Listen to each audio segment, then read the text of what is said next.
1월 3일 세 번째 묵상 시간입니다. 그제보다 어제 또 오늘 조금 더 여러분들에게 익숙해졌으리라고 생각을 합니다. 오늘 말씀의 그 묵상의 제목이 구름과 흑암입니다. 어찌 보면 이게 무슨 의미일지 전혀 감이 잡히지 않는 그런 제목인데 오늘 챔버스는 아주 중요한 이야기를 우리들에게 하고 있습니다. 오늘도 역시 두 개의 주제를 가지고 생각을 해보도록 하겠습니다. 첫 번째, 구름과 흑암 속에서 희미하지만, 이런 제목으로 시작해 보겠습니다. 시편 기자는 위대한 하나님을 구름과 흑암 속에서 보았다라고 말씀하고 있죠. 오늘 본문의 말씀입니다. 이것은 마치 챔버스가 경험했던 영적 여정과도 흡사했던 그런 내용입니다. 이러한 비유는 단순히 종교적인 신앙생활을 하는 것과 성령으로 거듭나는 것의 차이를 보여주는 것이죠. 챔버스가 23살이 되었을 때입니다. 미술학도로서 천재성을 가지고 하나님께 헌신했던 그는 에딘버러에서 공부를 하고 있었습니다. 그런데 거기에서 그는 목회자로서의 부르심을 받게 됩니다. 그는 주저없이 에딘버러에서 미술 공부를 하고 있던 그의 삶의 터전을 떠나 더 눈이라고 하는 작은 도시로 학교를 옮기게 됩니다. 볼품없이 작은 학교였지만 거기에서 영적 아버지와 같은 던컨 맥그리거의 지도 아래 열심히 사역하고 열심히 배우던 시기였습니다.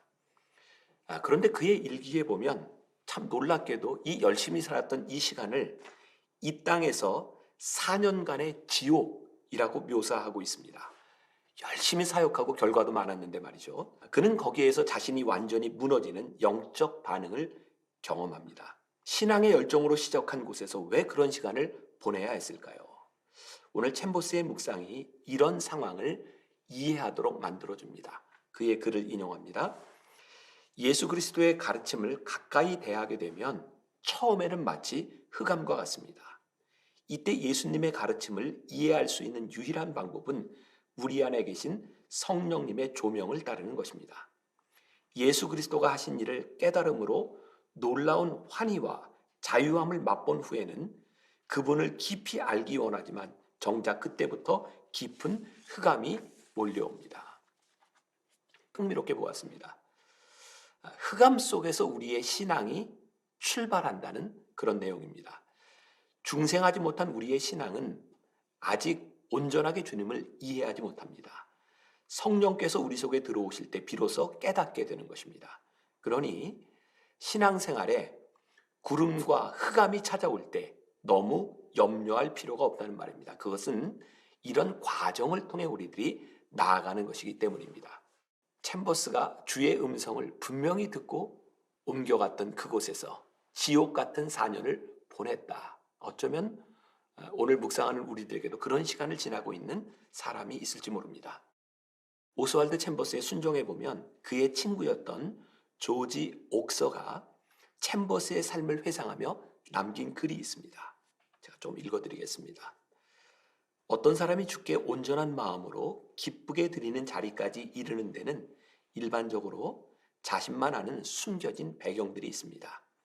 네 라는 확답은 순간 또는 눈 깜짝할 사이에 있지만 그 대답이 있기까지 주님을 떠나 방황하는 기간들이 있습니다. 따라서 내가 믿기는 챔버스의 성령 충만은 그 친구의 어려움의 기간들과 연결됩니다.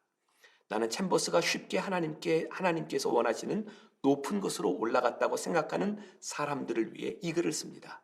그들을 격려하며 바르게 인도하려는 목적을 가지고 있습니다. 계곡의 깊이는 산의 높이와 비례합니다. 챔버스의 방황의 시간, 그래서 그의 삶의 지경이 깊어지고 넓어졌던 것. 성경을 유심히 보십시오. 예수님의 부르심을 받았던 제자들도 주님이 하시는 말씀을 잘 이해하지 못했습니다. 그런데 어느 날 생명이 되시는 주님을 알고 그분을 주님으로 고백한 후에는 이렇게 말합니다. 요한복음 6장 68절. 영생의 말씀이 주께 있사오니 누구에게로 가오리이까? 우리에게도 이런 날이 오지 않겠습니까? 한 줄 노트 기억하십시오. 구름과 흑암은 절망이 아니라 신앙의 출발점입니다. 두 번째 주제, 하나님은 어떤 특별한 상황에서 명확해집니다. 우리 하나님은 어떤 분이실까요? 우리가 이해하지 못하기 때문에 흑암과 구름 속에 있는 것처럼 느껴지기도 하죠. 하나님이 우리에게 말씀하시는 때가 있습니다. 챔버스는 이것을 특별한 상황이라고 말을 했고, 우리가 흔히 말하는 신학적인 용어로 카이로스의 시간, 우리들에게 오는 특별한 때라고 말할 수도 있을 것 같습니다. 요한복음 6장 63절에 보면 내가 너희에게 이른 말은 영이요 생명이라 라는 구절이 있습니다. 주님의 말씀이 제자들에게 생명으로 들리는 때가 되었고 그것을 고백하게 되었다는 말입니다. 챔버스의 글을 조금 인용합니다. 그런데 예수님께서 특별한 상황에서 그 말씀들을 다시 하실 때 갑자기 말씀들이 영이 되고 생명이 됩니다. 이것이 환상이나 꿈이 아니라 바로 말씀에 의해 하나님이 우리에게 보여주시는 방법입니다. 우리가 하나님께 나아가게 되는 가장 단순한 방법은 언제나 살아있는 말씀을 통해서입니다. 오늘 말씀은 어제 묵상과 아주 밀접하게 연결이 되어 있습니다. 어제 말씀을 기억하시나요? 어제 말씀이 하나님은 어떤 일을 하실까라는 것에 초점을 맞추고 있다면 오늘 묵상은 하나님은 어떤 분이신가에 집중하고 있습니다. 누가복음 11장 11절부터 13절에 우리가 잘 아는 말씀이 있습니다. 제가 읽어드리죠. 너희 중에 아버지 된 자로서 누가 아들이 생선을 달라 하는데 생선 대신에 뱀을 주며 알을 달라 하는데 전갈을 주겠느냐.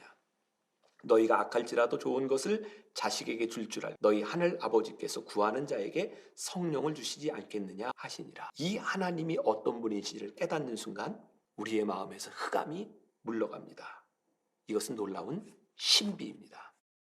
토마스 아켄피스는 그리스도를 본받아라는 책에서 그에게 들려주셨던 주님의 음성을 이렇게 말을 합니다. 오늘 묵상과 아주 잘 연결이 되어 있습니다. 내 말을 내 마음에 새기고 부지런히 묵상하여라. 유혹이 닥칠 때 그 말이 내게 꼭 필요한 것이기 때문이다. 읽어도 이해되지 않는 것은 내가 너를 찾아가는 날 알게 될 것이다. 그러니 우리도 염려하지 말아야 합니다. 그분이 어떤 분이신지를 확실히 알면 그분이 하시는 일도 확실하게 알게 될 것입니다. 지금은 우리들이 흑암 속에 있는 것 같으나 우리들에게 그분이 찾아오셔서 우리들에게 밝히 알려줄 날이 올 것이기 때문입니다. 우리들이 기억해야 될 한 줄 노트, 우리의 이해가 아닌 하나님이 어떤 분이신지 알게 되는 때 주님은 나의 최고임을 고백하게 될 것입니다. 오늘도 우리가 이런 질문을 가지고 하루를 지나가 보면 어떨까요? 묵상 질문입니다. 혹시 우리 주님이 구름과 흑암 가운데 있다고 느끼십니까? 괜찮습니다.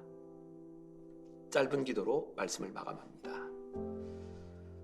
하늘에 계신 아버지, 당신과 나 사이에는 언제나 이해할 수 없는 부분이 있습니다. 기적과 같은 일과 말로 표현할 수 없는 일이 일어납니다. 주님은 눈을 밝혀주시고 귀를 기쁘게 하십니다. 주님은 말씀을 주시고 경건한 능력이십니다. 주님은 지혜로 가르쳐 주시고 존재하는 모든 것들을 세우십니다. 아멘.